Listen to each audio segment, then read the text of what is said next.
SEO कर लिया, keyword भी सही लगा लिए, फिर भी आपकी वेबसाइट गूगल में रैंक क्यों नहीं कर रही? कभी सोचा है? शायद आप EEAT को इग्नोर कर रहे हो। EEAT गूगल के एक अपडेट है जिसे फुलफिल करना आपका फर्ज है। EEAT है क्या और कैसे EEAT यानी ईट आपकी रैंकिंग को बना सकता है या बिगाड़ सकता है, तो जानते हैं इस वीडियो में। गूगल की जो नई गाइडलाइन है उसमें EEAT बहुत ही बड़ा मेजर फैक्टर बन चुका है और इस समय तो EEAT बहुत ज़्यादा बेनिफिशियल और बहुत ज़्यादा वर्दीनेस हो गया है, क्योंकि अगर आपकी वेबसाइट EEAT के लिए ऑप्टिमाइज नहीं है तो आपका कंटेंट बिल्कुल भी रैंक नहीं करेगा। EEAT का मतलब क्या है? EEAT का मतलब है एक्सपीरियंस, एक्सपर्टाइज, ऑथोरिटीवनेस और ट्रस्टवर्दीनेस।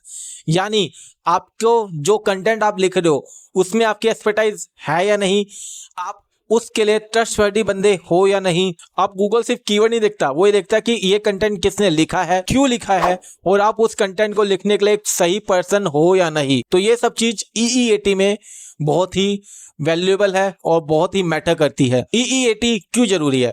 एग्जाम्पल से समझाता हूँ कि अगर आप मान लीजिए एक हेल्थ नीश पे ब्लॉग लिख रहे हो बट आप डॉक्टर नहीं हो, तो यानी आपकी इसमें एक्सपर्टाइज नहीं है, तो आपका कंटेंट लोगों के लिए हेल्पफुल कैसे होगा जब आप उसके लिए एक एक्सपर्टाइज पर्सन नहीं हो। आप एक फिटनेस ट्रेनर नहीं हो तो आप फिटनेस के टिप्स कैसे देख सकते हो? आपको डिजिटल मार्केटिंग नहीं आती तो आप डिजिटल मार्केटिंग कैसे सिखा सकते हो?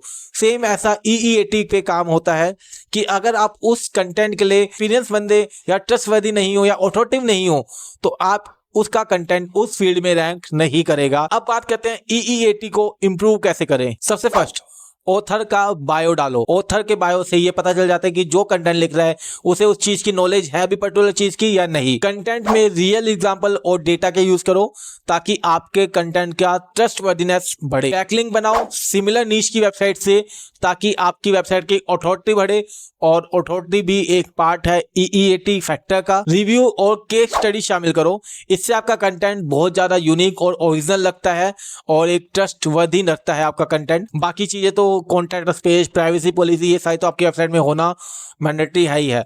तो EEAT को फॉलो करने के लिए, इंप्रूव करने के लिए ये चीज आपकी वेबसाइट में होना मैंडेटरी है।